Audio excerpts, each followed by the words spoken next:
আসসালামু আলাইকুম, সবাইকে স্বাগত জানাচ্ছি গ্লোবাল ভিউজে। আপনাদের সঙ্গে আছি আমি সুরভি দিবা। আজ জানাবো আন্তর্জাতিক গণমাধ্যমে আলোচিত সংবাদ ও বিশ্লেষণ। ফিলিস্তিনের গাজা উপত্যকা থেকে দখলদার ইসরায়েলে আবার বৃষ্টির মতো রকেট নিক্ষেপ করা হয়েছে। এই হামলার কথা স্বীকার করেছে ইসরায়েল। শনিবার রাতে ইসরায়েলি সেনাবাহিনীর নিয়মিত সামরিক আপডেটে বলা হয়, কিছুক্ষণ আগে গাজা উপত্যকা থেকে দক্ষিণ ইসরায়েলে বেশ কিছু রকেট নিক্ষিপ্ত হয়েছে। এসব রকেট খোলা জায়গায় পড়েছে বলে দাবি করেছে আইডিএফ।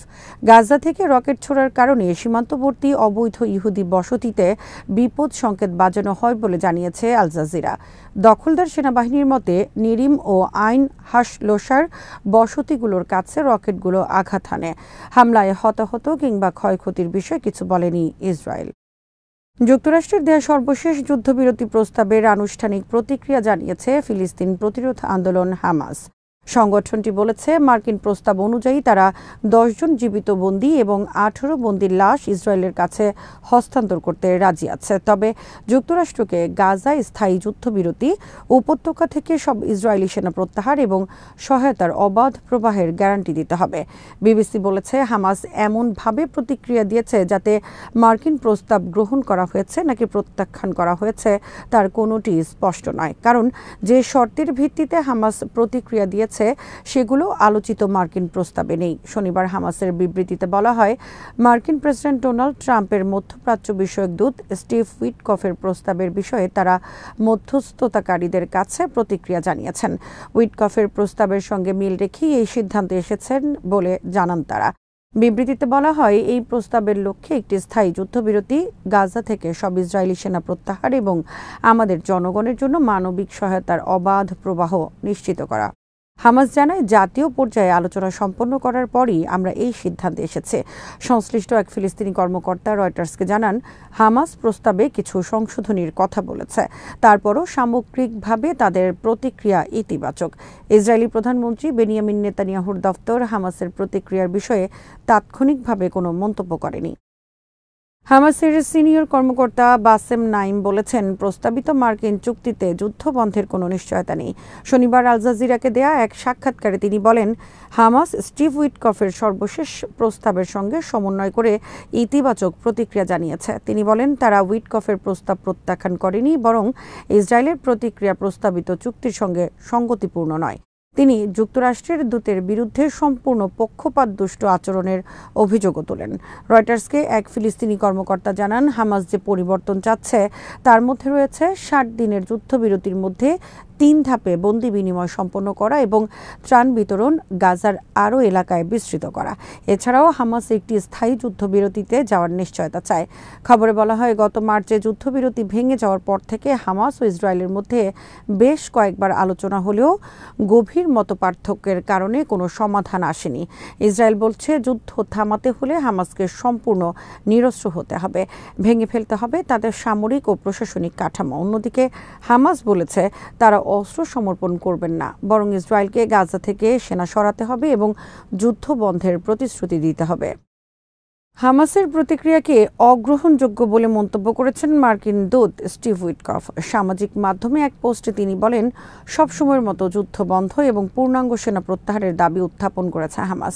তাদের উচিত আলোচনার ভিত্তি হিসেবে আমাদের উত্থাপিত কাঠামো গ্রহণ করা, যাতে আমরা চলতি সপ্তাহেই কাজ শুরু করতে পারি। তিনি আরও বলেন, এটিই একমাত্র উপায় যার মাধ্যমে আমরা আগামী দিনগুলোতে 60 দিনের একটি যুদ্ধবিরতি চুক্তি সম্পন্ন করতে পারি, যেখানে জীবিত বন্দীদের অর্ধেক এবং মৃতদের অর্ধেক তাদের পরিবারের কাছে ফিরে আসবেন, এবং এটিকে ভিত্তি ধরে স্থায়ী যুদ্ধবিরতিতে পৌঁছানোর জন্য আন্তরিকতার সঙ্গে বাস্তবসম্মত আলোচনা এগিয়ে নেওয়া যেতে পারে। ইসরায়েলি প্রধানমন্ত্রী বেনিয়ামিন নেতানিয়াহু হামাসের প্রতিক্রিয়ার নিন্দা জানিয়ে বলেছেন, এই প্রতিক্রিয়া অগ্রহণযোগ্য এবং এর মাধ্যমে পরিস্থিতিকে পেছনে ঠেলে দেওয়া হয়েছে। বন্দীদের ফিরিয়ে আনা এবং হামাসের পরাজয়ের জন্য ইসরায়েল পদক্ষেপ অব্যাহত রাখবে বলে জানান তিনি। দখলদার ইসরায়েলের বাধার কারণে ফিলিস্তিনের পশ্চিম তীরে যেতে পারেননি সৌদি আরব সহ 6 দেশের পররাষ্ট্রমন্ত্রীরা।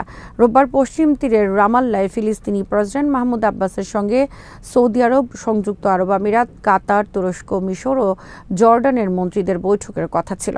তাদের সঙ্গে আরব লীগের মহাসচিবেরও থাকার কথা। জর্ডানের পররাষ্ট্র মন্ত্রণালয় বিষয়টি নিশ্চিত করে শনিবার এক বিবৃতিতে জানিয়েছেন, ইসরায়েলি বাধার কারণে তাদের বৈঠকটি বাতিল করা হয়েছে। পররাষ্ট্রমন্ত্রী এই ইসরায়েলি সিদ্ধান্তের তীব্র নিন্দা জানিয়েছেন বলে বিবৃতিতে উল্লেখ করা হয়। এতে বলা হয়, ইসরায়েল পশ্চিম তীরের আকাশসীমা ব্যবহার করতে না দেয়ায় মন্ত্রীরা তাদের সফর বাতিল করতে বাধ্য হন। ইসরায়েলের এই সিদ্ধান্তের মাধ্যমে নেতানিয়াহু সরকারের ঔদ্ধত্য ফুটে উঠেছে বলেও জানিয়েছে জর্ডান। ইসরায়েল শুক্রবার রাতে ঘোষণা দেয়, তারা আরব পররাষ্ট্রমন্ত্রীদের সফরে কোনো ধরনের সহযোগিতা করবে না। অধিকৃত পশ্চিম তীরের স্থল ও আকাশ পথের নিয়ন্ত্রণ ইসরায়েলের হাতে থাকায় তাদের অনুমতি ছাড়া কোনো বিদেশির সেখানে যাওয়া সম্ভব নয়। ইসরায়েলের এক কর্মকর্তা সিএনএনকে বলেন, ফিলিস্তিন কর্তৃপক্ষ বা পিএ একটি উস্কানিমূলক বৈঠকের আয়োজন করতে যাচ্ছিল। ইসরায়েল এমন কোনো পদক্ষেপে সহযোগিতা করবে না যা তার নিরাপত্তার জন্য হুমকি হতে পারে। তিনি হুঁশিয়ারি দিয়ে বলেন, ফিলিস্তিনি কর্তৃপক্ষকে সব ধরনের চুক্তির লঙ্ঘন বন্ধ করতে হবে। এর মাধ্যমে তিনি ঠিক কোন কোন চুক্তির কথা বলেছেন তা স্পষ্ট নয়।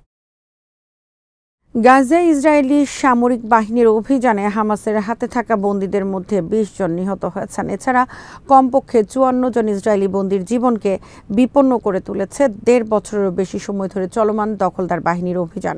ইসরায়েলি দৈনিক হারেৎজের অনুসন্ধানে এসব তথ্য উঠে এসেছে। প্রতিবেদনে বলা হয়, গাজায় ২০২৩ সালের ৭ই অক্টোবর থেকে শুরু হওয়া বিমান হামলা সহ ইসরায়েলি সেনাবাহিনীর অভিযানে বন্দীদের মৃত্যু হয়েছে অথবা তাদের অবস্থানের কাছাকাছি সামরিক কার্যকলাপের কারণে বন্দীদের হত্যা করা হয়েছে। হারেৎজের এ দাবি সম্পর্কে কোনো মন্তব্য করেনি ইসরায়েল ও হামাস। একটি সামরিক সূত্র হারেৎজকে জানিয়েছে, যত বেশি হামলা হবে ঝুঁকি তত বেশি বাড়বে। এতে বাকি বন্দীদের জীবনও বিপন্ন হতে পারে। গাজায় নির্বিচার হামলার কারণে বন্দীদের প্রাণহানি নিয়ে ইসরায়েলি কর্তৃপক্ষের অবহেলার বিরুদ্ধে ইসরায়েলিদের মধ্যে ব্যাপক ক্ষোভ বিরাজ করছে। এ কারণে নেতানিয়াহু সরকারের পদত্যাগের দাবিতে নিয়মিত বিক্ষোভ হচ্ছে তেল আবিব সহ বিভিন্ন শহরে। এদিকে যুক্তরাষ্ট্র ও ইসরায়েল সমর্থিত একটি সংস্থার মাধ্যমে পরিচালিত ত্রাণ বিতরণ কেন্দ্রে হামলা চালিয়েছে ইসরায়েল। এ সময় দখলদার বাহিনীর গুলিতে ত্রাণ নিতে যাওয়া ৩১ জন ফিলিস্তিনি নিহত এবং শতাধিক আহত হন। আল জাজিরার প্রতিবেদনে বলা হয়েছে, দক্ষিণ গাজার রাফা এবং মধ্য গাজার নেতজারিম করিডোরে মার্কিন সমর্থিত একটি সংস্থার ত্রাণ বিতরণ কেন্দ্রে জড়ো হওয়া ফিলিস্তিনিদের উপর ইসরায়েলি বাহিনী গুলি চালায়। এতে রাফায় ৩০ জন এবং নেতজারিমে ১ জন নিহত হন। গাজার স্বাস্থ্য মন্ত্রণালয় জানিয়েছে, প্রায় ২০ মাস ধরে চলমান ইসরায়েলি হামলায় এ পর্যন্ত অন্তত ৫৪,৩৮১ জন ফিলিস্তিনি নিহত হয়েছেন, যাদের অধিকাংশই শিশু ও নারী। সামরিক ও অর্থনৈতিক দুই দিক থেকেই পাকিস্তান এখন সুসংহত বলে মন্তব্য করেছেন দেশটির প্রধানমন্ত্রী শেহবাজ শরীফ। তিনি বলেছেন, শত্রুদের আমরা পরাজিত করেছি, অথচ তাদের বিরুদ্ধে জয় পাওয়াটা অনেকের চোখেই ছিল কল্পনার বাইরে। তাছাড়া পাকিস্তান কখনো ভারতের বেয়াদবি সহ্য করবে না বলেও মন্তব্য করেন তিনি। শনিবার কোয়েটার কমান্ড অ্যান্ড স্টাফ কলেজে সেনাবাহিনীর এক অনুষ্ঠানে পাকিস্তানের প্রধানমন্ত্রী বলেন, এই জয় আমাদের ইতিহাসের একটি গৌরবময় মুহূর্ত। তিনি বলেন, পাকিস্তান এখন উঠছে, কারণ একদিকে সামরিক সাফল্য, অন্যদিকে সরকারে আসার পর অর্থনৈতিক উন্নয়ন, এই দুই মিলে দেশের আত্মবিশ্বাস এখন তুঙ্গে। সেনাবাহিনীর কর্মকর্তাদের অভিনন্দন জানিয়ে শেহবাজ বলেন, পাকিস্তানি বাহিনীর পাল্টা অভিযানে ভারত বিস্মিত ও স্তম্ভিত হয়েছে। অপারেশন বুনিয়ানুন মারসুস শত্রুর প্রতিরক্ষা বলয় ভেঙে দিয়েছে এবং তাদের সামরিক শ্রেষ্ঠত্বের কল্পকাহিনী ধুলোয় মিশিয়ে দিয়েছে। শেহবাজ বলেন, পাকিস্তানের প্রতি হুমকি এখন আর শুধু সামরিক নয়, এগুলো এখন সাইবার আক্রমণ, অর্থনৈতিক চাপে ফেলা, ভুয়া প্রচার ও হাইব্রিড যুদ্ধের মতো বহু স্তরের। তিনি বলেন, সাম্প্রতিক সংঘর্ষে পাকিস্তান শুধু উপযুক্ত জবাবই দেয়নি, বরং পাল্টা কৌশল দিয়ে ভারতকে কঠিন বাস্তবতার মুখোমুখি করেছে। বক্তৃতায় শেহবাজ সিন্ধু পানি চুক্তিকে কেন্দ্র করে ভারতের সাম্প্রতিক অবস্থানকে কড়া ভাষায় প্রত্যাখ্যান করেন। ভারত এই পানি বন্টন চুক্তিকে স্থগিত করার ঘোষণা দিয়েছে। শেহবাজ নয়াদিল্লির এই পদক্ষেপকে রেডলাইন হিসেবে অভিহিত করে হুঁশিয়ারি দেন, পাকিস্তান কখনো ভারতের ঔদ্ধত্য সহ্য করবে না। যেদিন শেহবাজ ভারতকে তীব্র ভাষায় আক্রমণ করলেন, সেদিনই ভারতের সেনা সর্বাধিনায়ক জেনারেল অনিল চৌহান এক সাক্ষাৎকারে প্রথমবারের মতো নিজেদের যুদ্ধবিমান ধ্বংসের কথা স্বীকার করেছেন, কিন্তু তিনি এ নিয়ে বিস্তারিত জানাতে অস্বীকৃতি জানান। সাম্প্রতিক সংঘাতে পাকিস্তান ভারতের ৬টি যুদ্ধবিমান ধ্বংসের কথা জানালেও ভারত তা অস্বীকার করে আসছিল। আজ এখানেই শেষ করছি। সবাই ভালো থাকুন, সুস্থ থাকুন আর দেখতে থাকুন বিডি ভিউজ। চ্যানেলটি ভালো লাগলে সাবস্ক্রাইব করুন, সংযুক্ত থাকুন আমাদের ফেসবুক পেজে। আল্লাহ হাফেজ।